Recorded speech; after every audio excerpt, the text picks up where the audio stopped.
Imagine that for your whole life, it always felt like everybody else had been handed a book of comprehensive social rules except for you.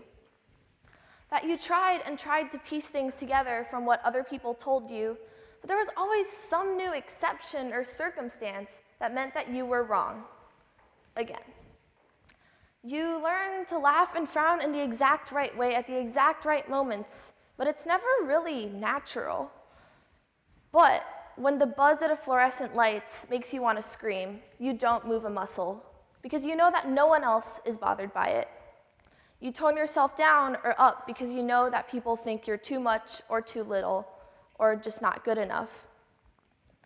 And no matter how hard you try, people still think you're a little weird, but not weird enough to, have something.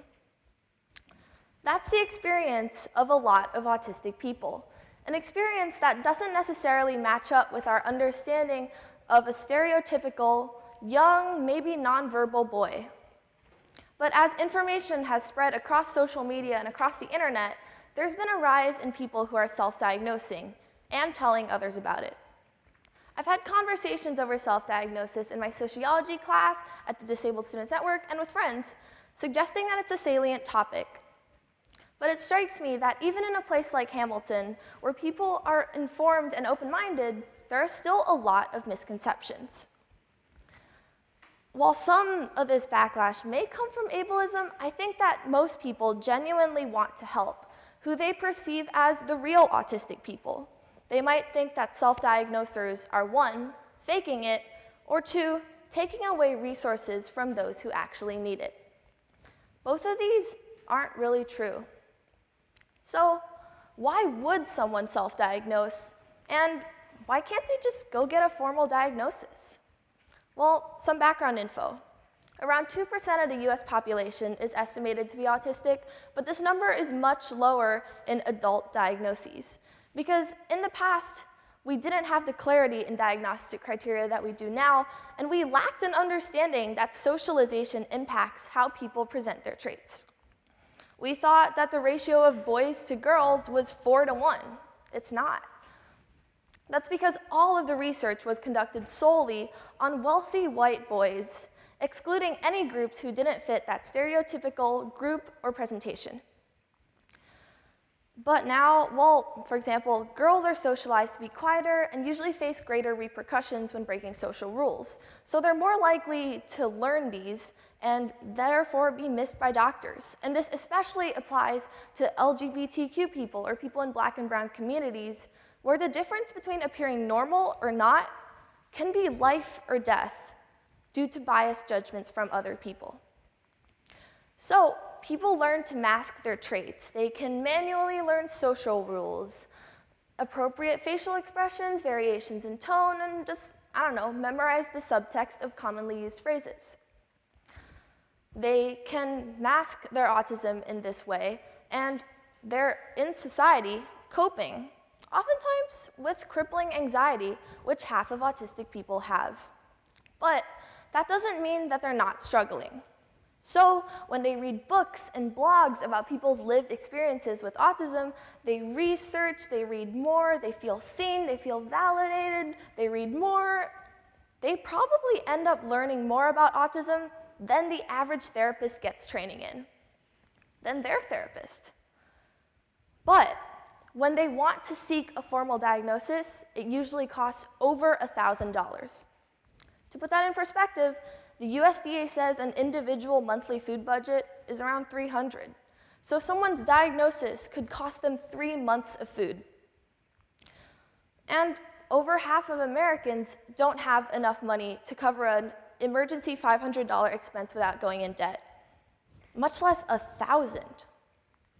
And even if you get past the wait list and get to a clinician, there are still older providers who are operating on these disproven biases.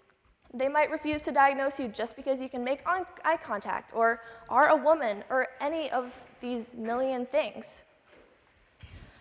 So to say that people without money and resources cannot call themselves autistic is gatekeeping their identity from them. And with that steep cost of diagnosis, you start to wonder, well, what does a diagnosis get you anyways? That pretty much brings me to my second point. You might think that self-diagnosers are taking away resources from actually autistic people. What resources? There aren't really any. Autism has no cure, and the only thing insurance ever covers is behavioral therapy for children. The best therapy is just cognitive behavior therapy, which you can get pretty much anywhere there are mental health providers. Research shows from sociology and psychology that being openly autistic leads to more discrimination and stress because it's a stigmatizing identity. However, accepting it in yourself reduces depression and distress. So the only reason people are self-diagnosing is because the relief from finally understanding themselves outweighs that negative external reaction. So faking autism would get you nothing. It's a net negative. The only resources that both self-diagnosed and officially diagnosed people get are from the autism community itself. Things like advice on difficult social situations and validation of their feelings. The best noise-canceling headphones and tips on conquering executive dysfunction. Permission to do things in a way that best suits their brain, rather than the way that society says is normal. And most of all, acceptance and community.